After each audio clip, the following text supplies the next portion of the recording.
The Pelikan M1000 is a large, piston-filling fountain pen that sits at the top of Pelikan's lineup. It was first introduced in 1997, and the version that I have here today is from that original era. There have been a few minor updates over time, and I'll try to go over those as we walk through the pen.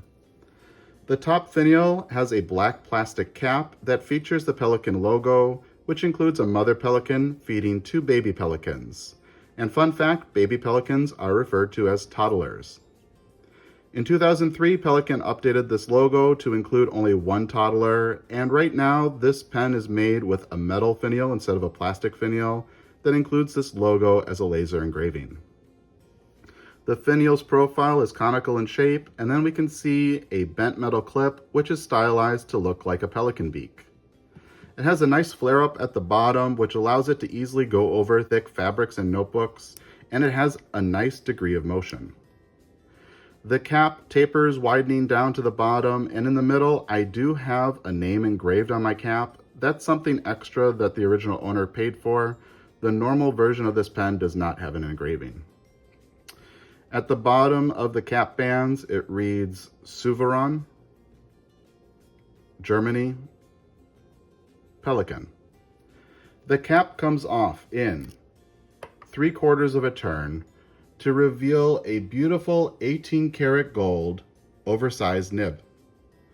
It's two-tone in color with scroll work at the top, the Pelikan logo in the middle, 18C750 denoting a 75% gold content, and a B for broad, but you can get it in a variety of other sizes.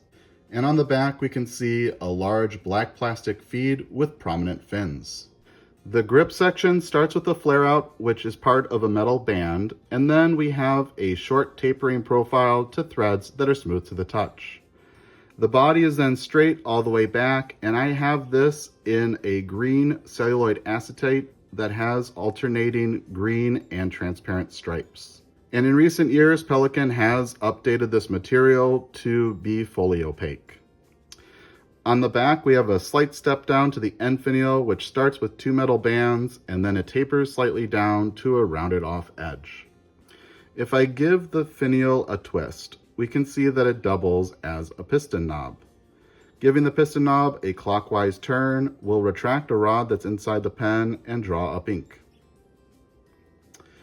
In the hand, the pen is an extremely nice length. It's well balanced with good heft thanks to that piston unit. The section is quite thick in terms of fountain pens, and it's fairly short as I mentioned, but I still find it comfortable because of those smooth threads. The cap does post securely and deeply. It posts on the body and not the piston knob, so you don't risk actuating the piston rod. And it doesn't really backweight the pen. It actually keeps the center of gravity just around the crook of my hand. But for me, with medium-sized hands, I find that this is a little bit long to write with, so I tend to prefer using this pen unposted. In terms of size comparisons, here's the Pelikan M1000, a typical Pilot G2 rollerball pen, and your standard Sharpie. Before we disassemble the M1000, I wanted to take a moment to compare it with a few other piston-filling fountain pens. First up, I have a Pelikan M400, and this one dates back to the early 1990s. They have made a few minor updates over the time, similar to the M1000. And we can see that the styling is extremely similar to the M1000. It's essentially a miniaturized version. Next up, I have the Wingsung 630, which is another oversized fountain pen. This one shares many similarities with the Mont Blanc 149, and that's a Grail piston-filling fountain pen that's also made in Germany. Next, I have a Lamy 2000, which is the only piston-filling fountain pen that Lamy makes, and this is the only pen that I have on the table today with a spring-loaded clip. And to round things off, I have a Sailor Riallo, which is the only piston-filling fountain pen that Sailor makes, and this one is also quite premium. Let's take a look at these pens with their caps removed. All pens have caps that unscrew with the exception of the Lamy 2000, which has a pull-off cap. And uncapped, the Lamy 2000 features an ink window, which is pretty subtle to see. This one is currently inked up, but it's just about there. Also, the Wingsung 630 does have an ink window that becomes visible when you remove the cap. And let's take a closer look at these nibs and sections. All nibs have various gold contents with the exception of the Wingsung, which is a stainless steel nib. And again, that's because this is an economical version of the Mont Blanc 149, which also has a gold nib. The Lamy 2000 is the only one with a hooded nib and a grip section that is quite different from the rest. It has just a simple taper going all the way back. The rest of the pens have grip sections that are fairly similar in shape, with a flare out at the front, followed by a taper to threads. The largest difference is the thickness of those grip sections. Let's take a look at these pens with their caps posted. All caps post deeply and securely. The M400 is again the smallest pen of the bunch, and the Lamy 2000 is the only one that has a cap that posts directly onto the piston knob. In order to disassemble the M1000, you are going to need some tools. I found a TWSBI wrench fits the back piston unit just about perfectly. Grippy materials may also be useful to have, and then also something to use as a poker, and here I'm just using the back of an old chopstick. I feel a little bit like MacGyver using all these different tools, but believe me, they'll make sense in just a moment. The cap unscrews from the pen, and then inside there is a cap liner which is attached to this finial, so we can remove that. Grab the ring that's outside the finial and give it a counterclockwise turn. If you find you're having trouble getting a good grip on that ring, the grippy materials are also useful to have. Soon that will come out, and then you can push the finial through the front, and there's your cap liner. And then the clip just comes right off the cap. Next, if you want to remove the nib and feed, use your grippy materials to give it a counterclockwise turn. Soon those will come out, and they are held together with this collar. There isn't an easy way to remove them, so I'm just going to leave them as one unit. And then to remove the piston unit, give the piston knob a counterclockwise turn. Doing so reveals two flats underneath, which we can grab a hold of with our TWSBI wrench. Give that wrench a clockwise turn, and I'm going to unscrew using the barrel instead of the wrench in order to prevent over torquing and possibly cracking the barrel. Pretty soon that will be able to be pulled out.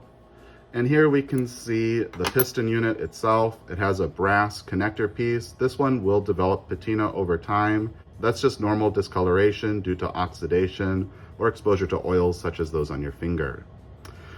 For regular maintenance, I don't recommend disassembling this any further. I would just simply grease up the rod as well as the head of the piston in order to ensure good operation.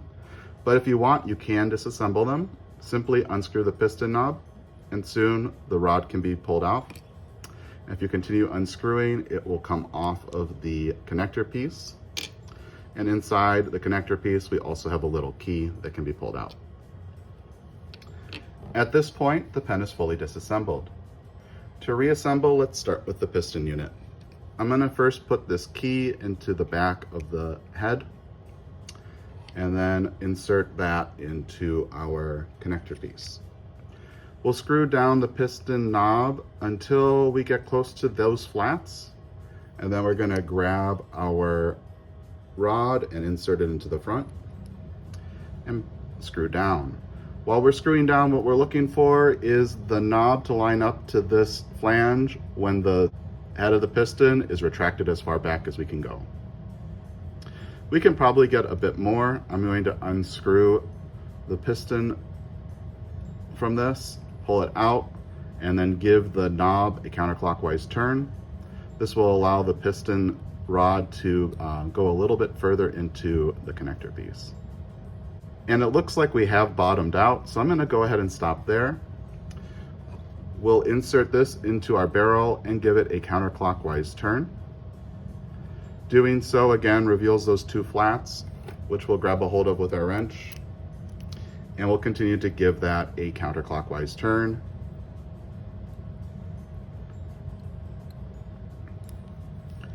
As we get closer to the bottom of those threads, I'm just using my hand to turn the barrel again to help prevent over torquing.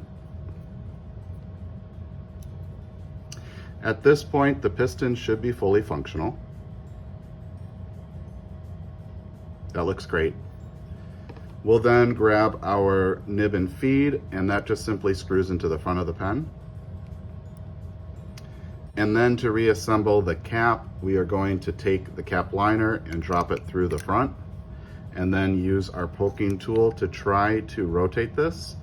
And in one position, it will extend further out than the rest. Right there.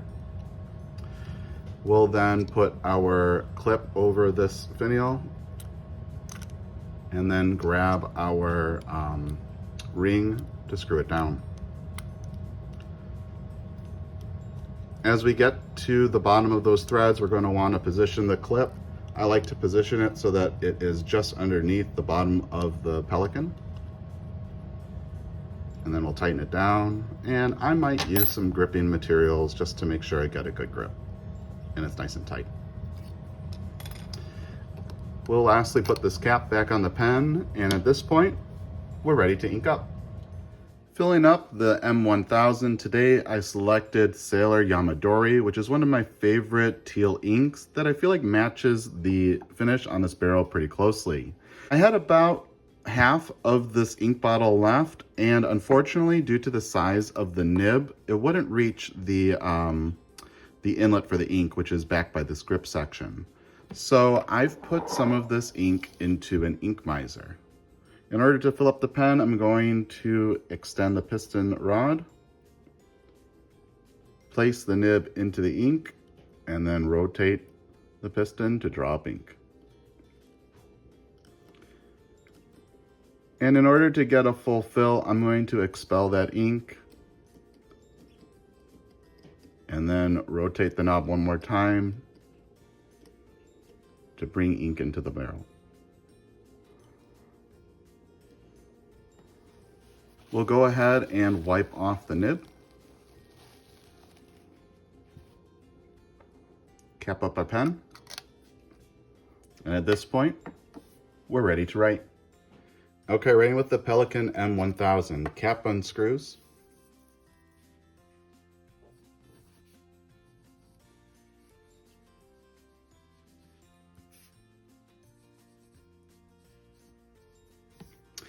And today we're writing with an 18 karat gold broad nib.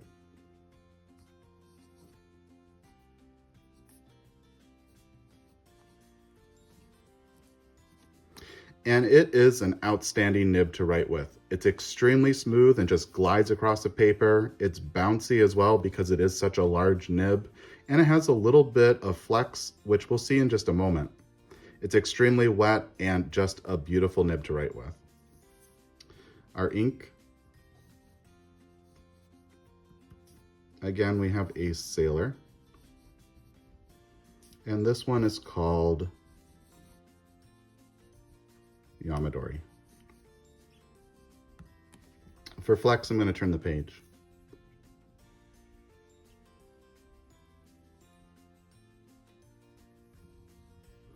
As I mentioned, you can push out some line variation with this nib. I wouldn't quite call it a flex nib, but you definitely get some flair. And for reverse writing, scratchy.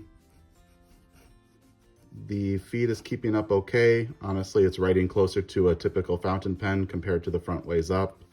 But you're sacrificing your writing experience, so I don't recommend it. I would just simply go light or go heavy if you want some line variation. So what do I think of the Pelikan M1000? I truly love this pen. I think that the design is absolutely beautiful and quite timeless. I love the filling system as well. Because of this large barrel, you have a really big ink supply. The piston moves very smoothly, and I love that it's easy to disassemble. That's not something I could say about the M400, and also something that you can't say about the M600 either. And naturally, I think the standout feature of this pen is this gorgeous nib. I love the size of this nib, the broad shoulders, the two-tone aspect with the Pelikan logo in the middle. It's a really beautiful nib to look at, but it's also an amazing nib to write with. There's very few times in my fountain pen experience where I've taken out a pen and started writing and just went, wow. And this was one of them. The last one that I've had was probably my first gold nib pen. This one takes the cake and has become my favorite nib in my collection. But at the same time, I do see areas where this pen could be improved, and honestly, this nib is one of them. I do absolutely love it, but at the same time, it is extremely large, and the inlet for the ink is up near the grip section. So you have to submerge this quite far into ink before you can actually get it to fill up the pen. And as we saw during the inking up portion of this video, there are quite a few ink bottles that aren't going to be able to accommodate it. Also, the nib is extremely wet, as I mentioned and as you saw in the writing sample, and that means that it is going to use up ink quite quickly, so it's good that you do have a pretty large supply, but also you're going to have to be pretty cautious with what paper you select to use. There are quite a few papers that will feather when you're using this pen. And besides the nib being so large and so wet, the overall pen itself is also quite large. I find when I'm using this pen, if I write with it for a couple paragraphs, my hand does start to fatigue because the grip section is so thick. So I typically use this pen for quick notes or for signatures with a lot of flair. And I think a lot of people may also find that issue, and that's probably why Pelikan offers all these different variants of a very similar design, like what we see on the M400. And then also because the pen is so large, it's not really that portable.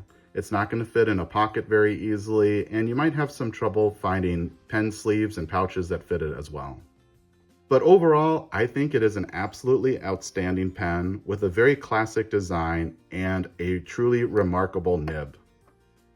When I first got this pen and I wrote with it, it made me say, wow. And honestly, it's continued to wow me ever since. I think that this is truly a hallmark in my pen collection, and I can see why it's a grail pen for many people. And that just leaves me to say,